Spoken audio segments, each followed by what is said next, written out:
What I do, however, want to talk about is there have been a lot of legal cases that we used to talk a lot about legal cases here on this channel.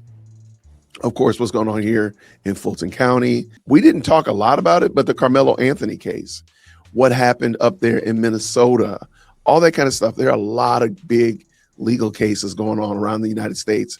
Super interesting, and I want to tap in on those. Oh, and by the way, I had not forgot, there is a legal case against Candace Owens. So we will be tapping into that. What I want to talk about today, let me bring in what I wanted to discuss this morning and the reason for my early morning live. Everybody knows who Fani Willis is. Everybody knows who Fani is.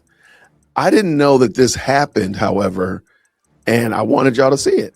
I think everybody to some degree, shape, or form agreed that Fani Willis had some kind of dealings with the Biden administration to try to railroad Trump with those election interference charges. I think everybody agreed to that. Everybody said, yeah, we to some degree, shape, or form, she didn't do this on her own. She wasn't just like whether she went up to Washington, D.C., she sent emissaries up to Washington, D.C., they came down here to Atlanta. We all kind of knew that something was going on. Well, I don't know how this story slid under the radar, but they just found out that the Biden admin, they gave her a little bit of bread. They gave her some money. The Biden Justice Department funneled $18 million to Fani Willis. Shout out to Ground News. The Biden DOJ and the White House insisted that it had nothing to do with Fani Willis's RICO investigation against Trump and his allies. Well, of course, we know they said that. However, they maintained this despite evidence that Nathan Wade spent a day at the White House meeting with Biden officials and that they gave Willis information that should have been protected by executive privilege in order to help her out, which is crazy because she still failed. Still failed. You cheated and you still failed. No sane person believed that tripe, just as no sane person believed that the White House had nothing to do with the lawfare against Trump in New York that resulted in the ridiculous 34 felonies somehow. And number two, DOJ officials, number two DOJ resigned to run for prosecution in Alvin Braggs' office on his own. Yeah, right. Happens all the time. Now, even the flimsy fig leaves used to cover the shame, they shriveled and fallen away, exposing what was hidden beneath. Not only did the Biden DOJ and White House meet with Georgia prosecutors to strategize the Trump investigation, but they offered Fani the chance to get lucrative grant, more bombshells. And this came from just this past week. During the Fani Willis' tenure, the Biden administration funneled a massive $18 million into her office. One of those grants was supposed to be competitively bid, and Fani's office hadn't even applied for it until the DOJ solicited applications and awarded it as a sole source, non-competitive grant. I mean, I could look into that, but I think I'll leave the link. Let me drop y'all the link to this so you can check it out. Like, look at how grimy these people are. The Biden Justice Department, invited Fulton County District Attorney. They invited her. They said, hey, we're having a little cookout. Can you come? You know, bring Nate Dogg. Come on up here to the cookout. We're just kicking it. We're just having a good time. Invited Fulton County District Attorney Fani Willis to apply for a lucrative sole source grant in 2022. At the same time that she was pursuing an election interference investigation against Donald Trump. The eventual GOP competitor to President Joe Biden, internal correspondence obtained by Just the News reveals. I want to document your recognition of our progress and services provided with dynamic partners as we complete sole source steps. Why did I say it? Sole source steps for our new grant award, a grant in which you invited us to apply. Fani wrote to the Justice Department Senior Policy Advisor Scott Pestridge in the Office of Justice Programs in December 2022. They stay in trouble, man. They just stay in trouble.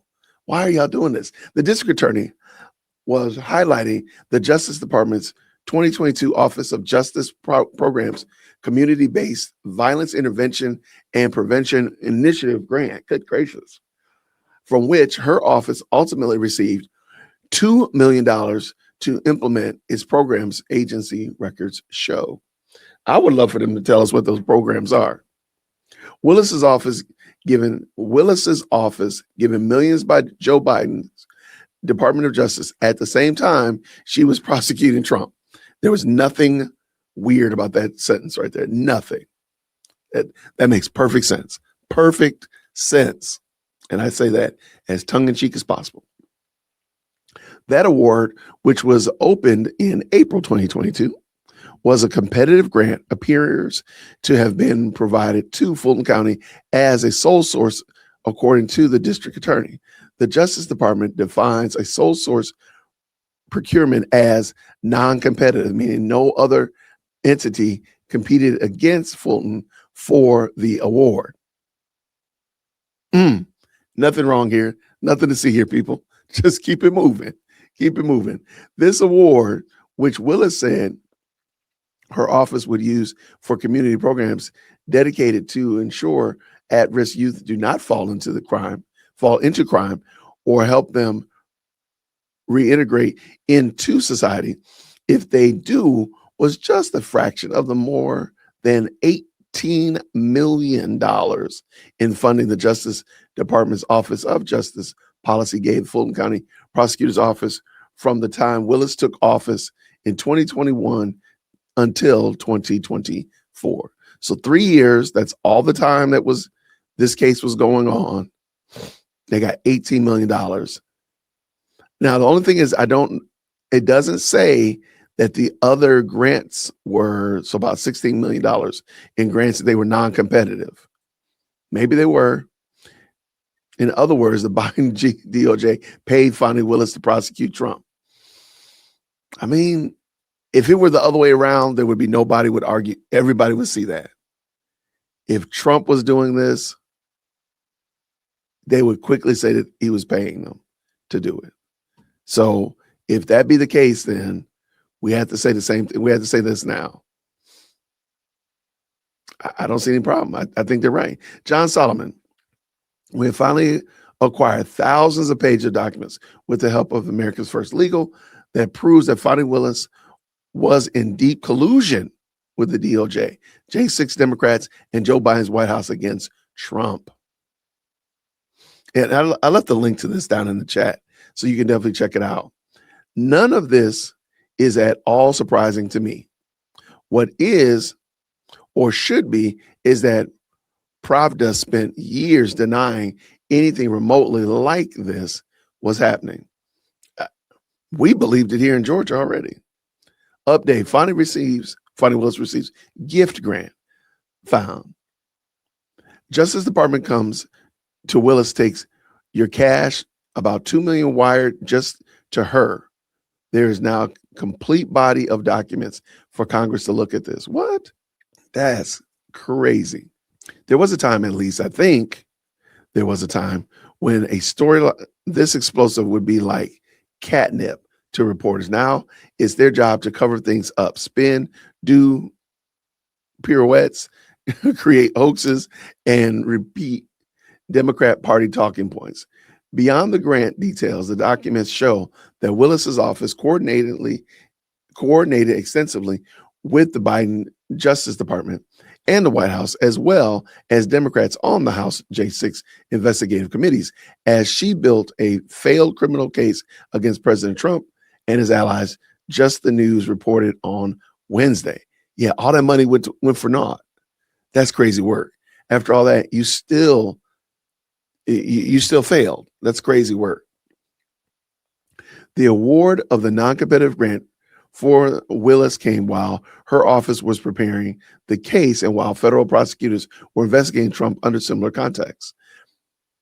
Yeah, but what about the other? Was all of it non-competitive, or was only some of it non-competitive? Because they said 18 million, and they said 2 million was given to her as the non-competitive. I wonder, might have to dig in a little bit more on that one.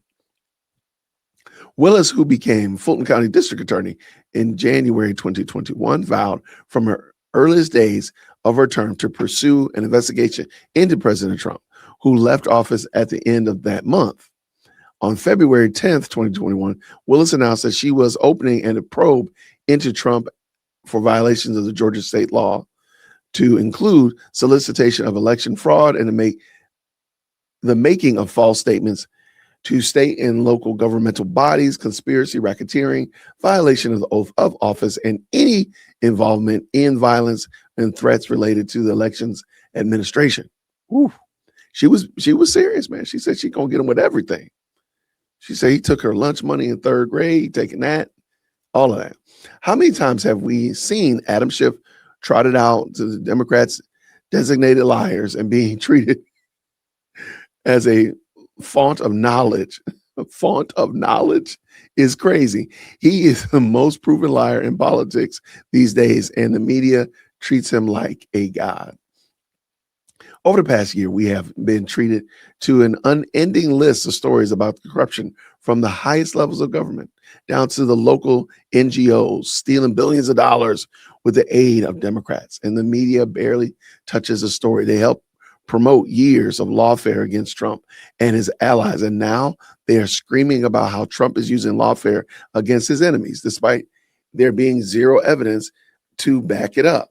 As people dig into the illegal Jack Smith investigation, we are being treated to an inside view of how deep state operatives violate the law in a manifold ways to achieve illegal outcomes. The FBI spies on presidential candidates, inserts spies into presidential campaigns, wiretaps lawyer-client conversations, and releases grand jury information illegally.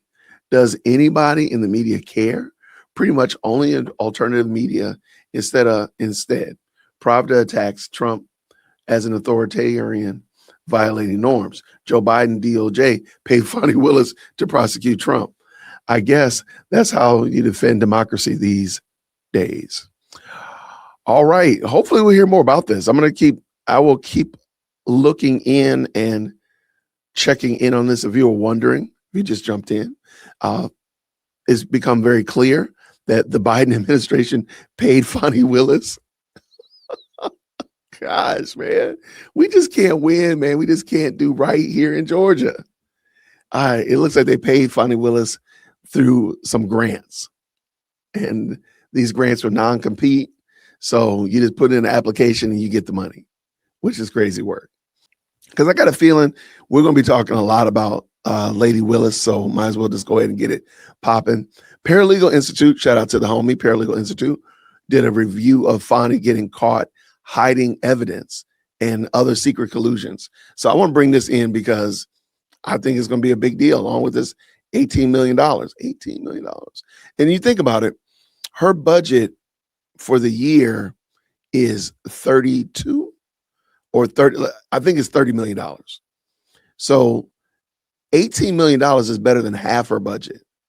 That's crazy work. Now, granted, it's spread over several years, but still, if that was 3 years, that's $6 million a year. That's a fifth of her budget every year is coming in a quote unquote grant from the Justice Department. That's crazy work. And I wonder how many more of those are. Let me bring this in. Shout out to the big homie, Paralegal Institute. Hey, you get out of here, Jason. All right, let's go. Greenheart's in chat when you can hear. And we're back, y'all. Thank you for watching today. Go ahead and hit that like button, my people. You know that it helps us out a ton. And of course, it helps you because it helps us keep bringing you these stories every day. Now, y'all, your girl, Fani Willis, she may have been caught lying under oath, y'all. Again. That is what Megan Grout, a YouTuber. She's an attorney, y'all, but she's also a YouTuber. You know, we reference her wonderful work frequently, and we're going to leave the link to her video down in the description. She says, Fani may have been caught lying under oath, y'all. So we're going to show you what Ms. Grout has to say, but also I'm going to tie in even more information about yet another line of attack against your girl. See, Fani, she may have colluded with the January 6th commission, and she may be trying to cover that up, and she may be trying to hide documents. She may be trying to deny such dirty deeds under oath. And today we're going to not only review Megan Grout's finding, but also another angle of attack against Fani Willis, y'all. So without further ado, let's go ahead and get into it. Well, did Fani Willis just get caught lying under oath? Shout out to Megan. Shout out to Megan. She's been on the channel before. Wonderful content creator. I'm going to make sure the link to this video is in the chat. So please check it out. Please go check out Megan. She's a small content creator, but she works hard as anybody. Shout out to her. Shout out to Sister Megan for sure. Or was it more of a slipping and sliding around the truth? Just enough to be misleading, but not enough to be perjury. I'm going to show you the video in just a second, and I'm going to let you make your own decision. But I'm going to show you this video clip. This is from her testimony just back this December when she testified in front of the Georgia Senate Committee. Check this out. In the letter, you offer to meet them in person. Did they take you up on the offer to meet in person? I've never met Thompson. Have you ever met anyone that was doing work with the January 6th Commission? Not to my knowledge. I may have met them and not known they were doing that work. Mandy, I've asked you about Mr. Wade. Did you speak with anyone that had worked with the January 6th committee or was a lawyer for the J6 committee? That's been asked and answered. She said she'd never done it herself. That's what she testified. Did you communicate with members of the J6 committee through any intermediaries that relayed messages back and forth on your behalf? I don't recall ever speaking to any one of the January 6th committee. What you asked me, though, is have I ever met someone? I am a public official. I meet people all over this country all the time. Shake hands, take pictures, kiss babies, all the things elected officials do. So I have no idea if I've ever met someone that may have been part of the January 6th committee. So now that you've seen Fani Willis testify under oath with regard to who she had spoken to, which is basically no one, with the J6 committee, I want to show you this email. This email is one of the documents that was acquired by Just the News through that open records request I was just telling you about. It is dated from April of 2022. It is from Timothy Hafey, who is the senior investigative counsel for the J6 committee. He is addressing it to Investigator Hill, who is an investigator for the Fulton County District Attorney's Office. So Hill works for Fani Willis. Hafey says to Hill at the very end of this email, "My colleague Dan George, copied here, has been in touch with DA Willis about this matter, and we'd like to ensure continued communication as your grand jury investigation moves forward." So, what we know is that Fani Willis did indeed have some type of communication with Dan George. Who is he? He was another lawyer with the J6 committee. So if you go back, you can go listen to it again, the video of her under oath. She says she never met anyone from the J6 committee. And then Greg Dolezal tries to ask her a different way. He says, "Did you ever speak with anyone?" And Roy Barnes, her counsel, jumps in and says, "She's already said she didn't do it herself." Well, that's not what she said. She said she'd never met anyone. So there you see that Megan Grout found that in Fani's December testimony, she said that she couldn't recall talking to anybody from the January 6th committee, but in emails talking about Fani. Okay, so this wasn't Fani in the email, but this was emails about Fani. These emails from Fani's peoples said, yeah, Fani had communicated with this person from the J6 committee. So it seems like, as Ms. Grout says, it seems like you will remember that now, doesn't it? But that's not all, y'all. That's not all. There's another line of attack, as I said to you earlier, and that is from Judicial Watch. See, Judicial Watch has been filing open records requests to Fulton County in order to get documents that also may prove that there was collusion. That there was collusion between Fani Willis and the January 6th committee. And Fani, see, she pulled a little move. She basically told the court, well, I can't give those documents up because there's an ongoing prosecution against Trump NIM. Oh, you know, the Trump RICO. Well, that case is over now, y'all. That case is over. It's over. So now she really does not have that excuse to avoid handing over the documents to Judicial Watch, y'all. What we're going to do now is we're going to take a look at Fani NIM What are they saying? Now that the case is over, it would seem like, well, you can hand over the documents now, can't you? Because the case is done. There is no case. So that was your reason to not hand over the documents. So now why don't you want to hand them over? And remember what you're saying, what documents?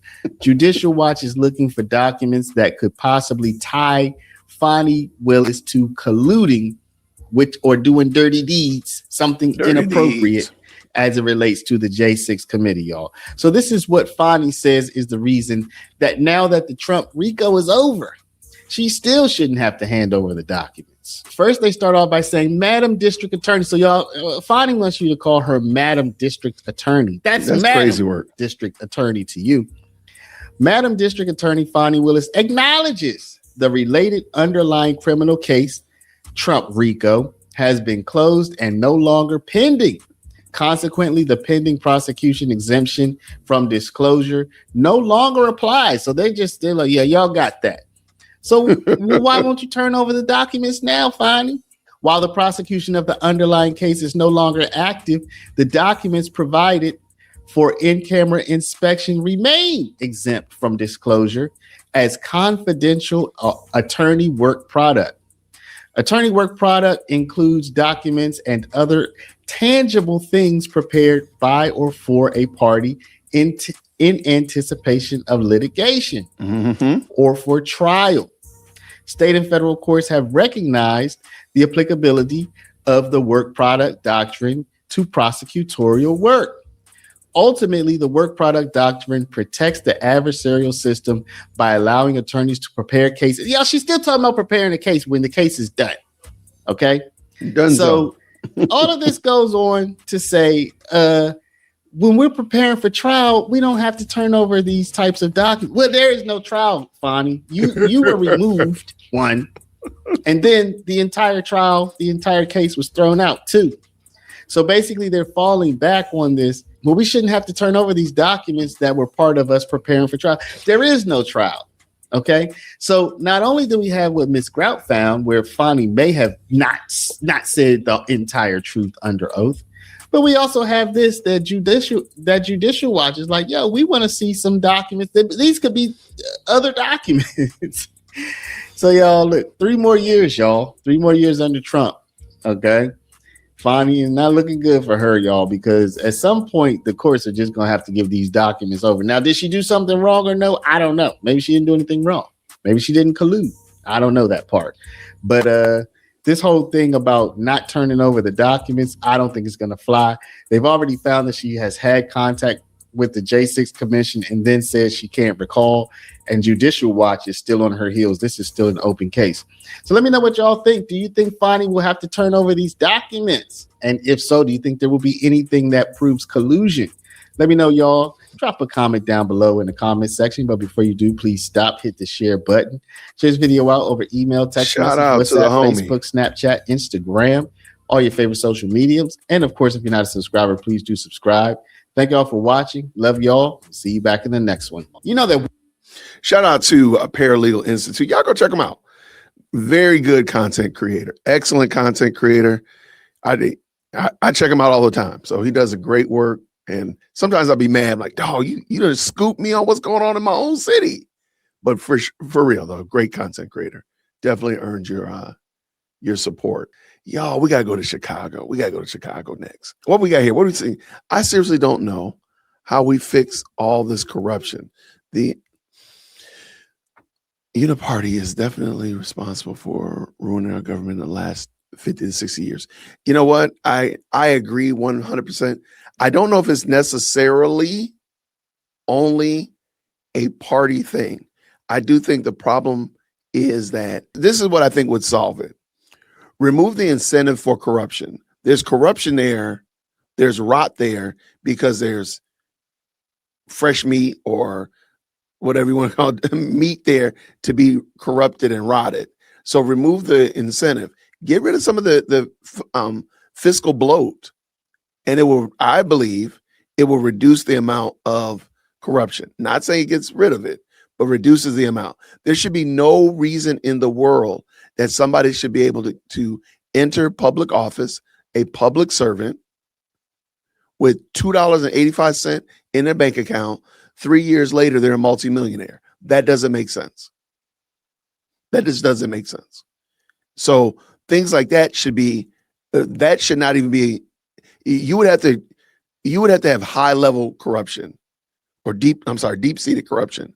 But just something simple like you get elected as an elected official, and again, your salary is $120,000 a year. 3 years later, you're a multimillionaire with several properties all around and all this kind of stuff. No, something's wrong.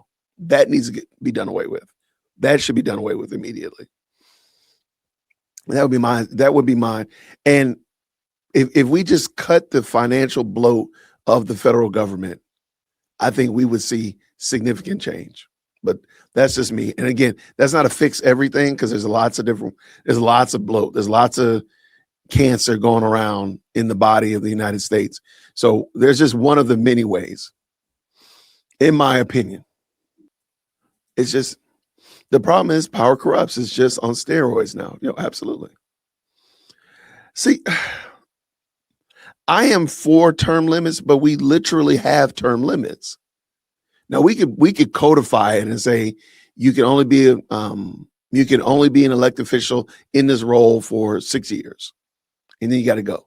I can get with that, but why do people keep electing them? I mean, the fact that we have elected officials who've been in there longer than I've been alive is crazy work. Why do y'all keep electing them? So maybe we do need to just go ahead and codify term limits. I'm fine with that. I do think that we have term limits right now, though. It's just a matter of people keep saying your elected official is bad, mine is okay. That one over there, he's no good. He needs term limits. Mine, he could be in office for 40 years. That's crazy. We're going to go up north, y'all. We jumping up north. We're going to Chicago. Real quick, we're going to swing by for lunch. Let's go by Giordano's and get some nice deep dish pizza. Get you a nice, big, thick, deep dish pizza for lunch. And then we got to go over here and talk to Brandon, man, y'all. We got to figure out what's going on with Brandon. Brandon has ruined Chicago. And we're going to have, this is going to need to be studied. I sincerely pray that we can get back to a semblance in the neighborhood of sanity, because I really need somebody to explain what is the end goal when you drag a city like Chicago, drag a city like New York or Boston or LA into such ill repair. How do you expect it to get better? Like, what is your goal for it to get better? We're going to Chicago nonetheless. All right, fine. If you want just traditional pizza, you can stop and get you some traditional pizza. If you want the 5-5 thick in the thighs pizza, we're going to get some Chicago style deep dish pizza. All right. If you want the international, put some pineapple on it, well, then you know what? We're going to let you do that as well. Either way, whether you get the deep, the thin, the intercontinental, intergalactic pizza, whatever, we need to talk about Chicago getting its credit score reduced. So let's go. Like, I want to know what is the game plan on this, though. Like, how do you resolve this issue? The city's credit was downgraded, and experts say that will mean higher borrowing costs. According to the Bureau of Labor Statistics, prices have actually gone up in the Chicago metro area by as much as 7% since you became mayor. Black women and children were zip tied. A black man was put into. Okay, couple things real quick before we get too far afield. Any black man that looks like a black Jimmy Neutron, a ghetto Jimmy Neutron, do not trust him. Do not trust him. Any grown man that walks around here on God's green earth and this here internet looking like a black Jimmy Neutron, you just go ahead and say, nah, we don't elect that guy. We just don't elect that man. That's a whole grown man with a faux hawk. What are we doing? Chicago, what are y'all doing? What are you doing? Okay, I'm here to pick fights. An illegal chokehold, which we know an illegal chokehold is a death sentence for a black man in this country. That has gone too far. And we're back, y'all. Thank you for watching today. Go ahead and hit that like button, my people. You know that it helps us out a ton.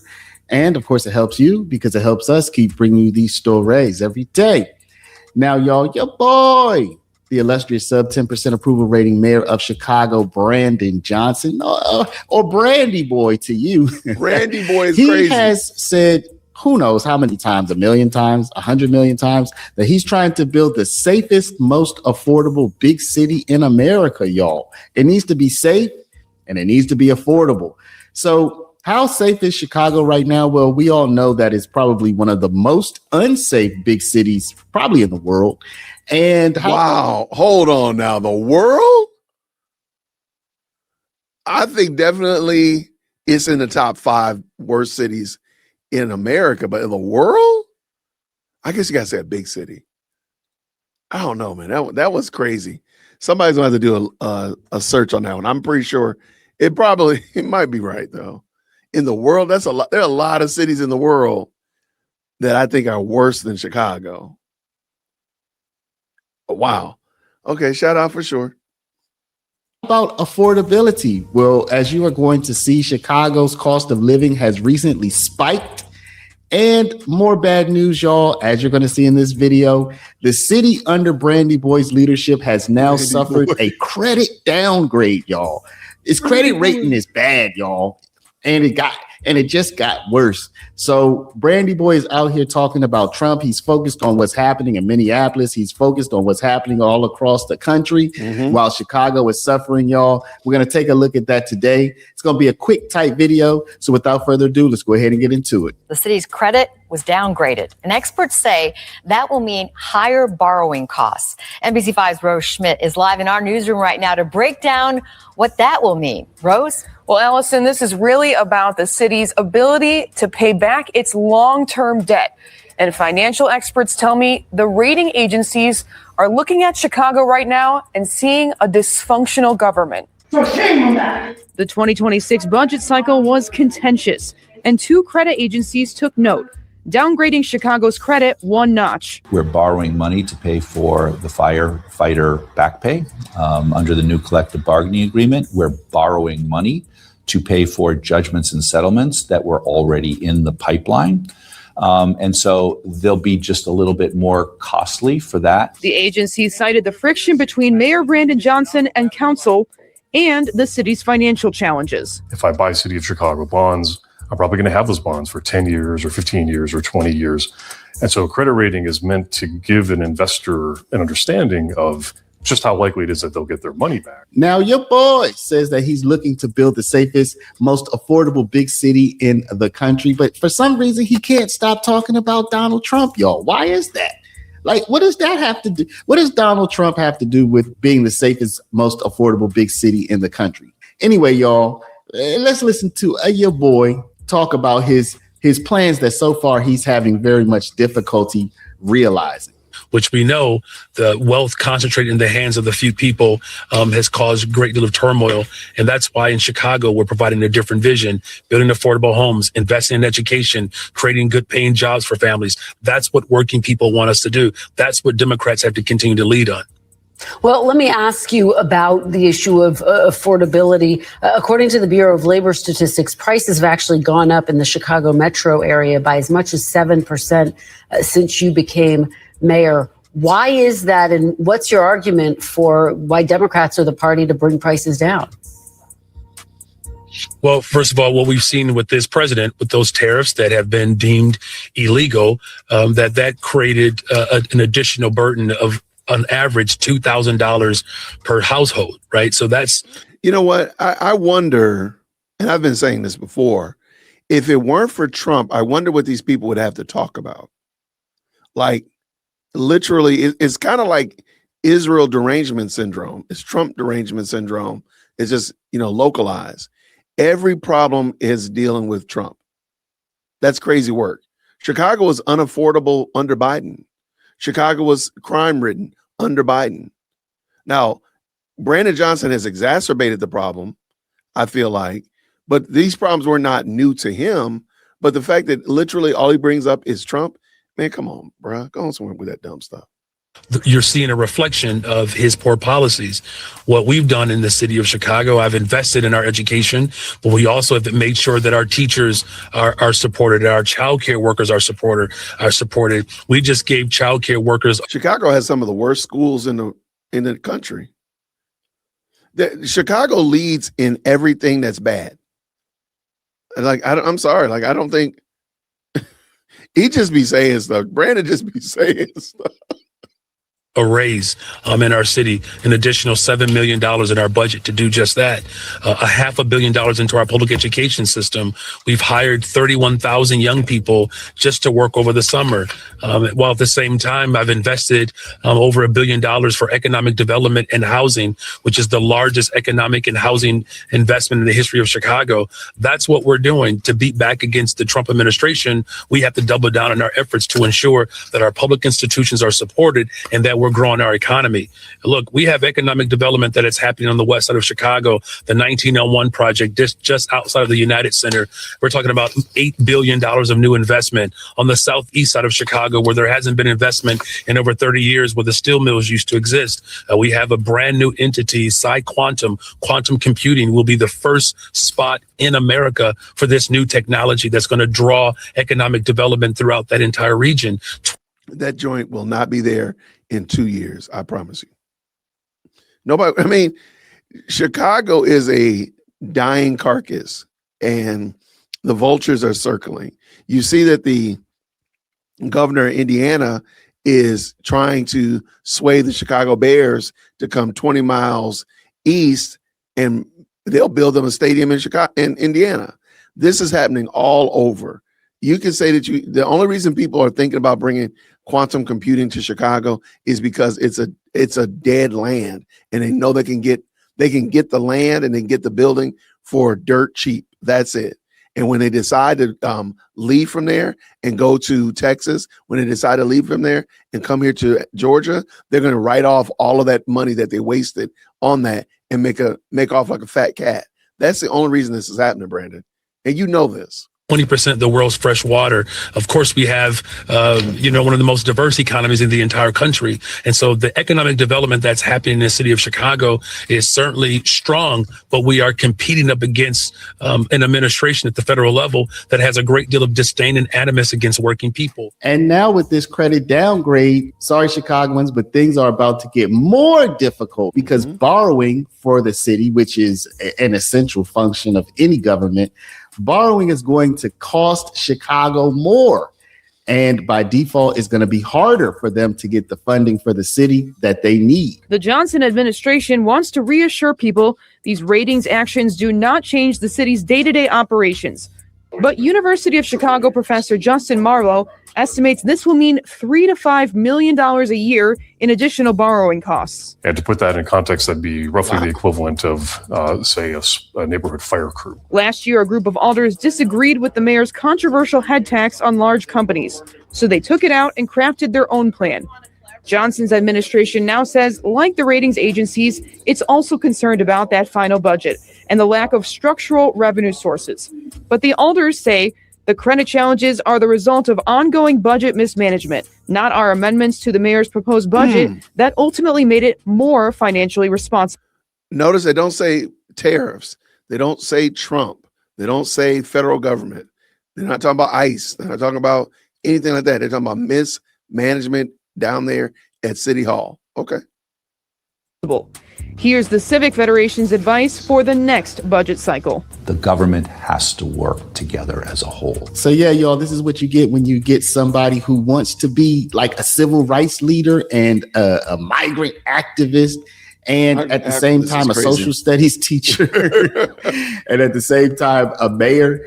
It doesn't work out so well, y'all. Sorry about that. As the mayor of the city of Chicago, what people talk to me about every single day is how we build safe and affordable communities.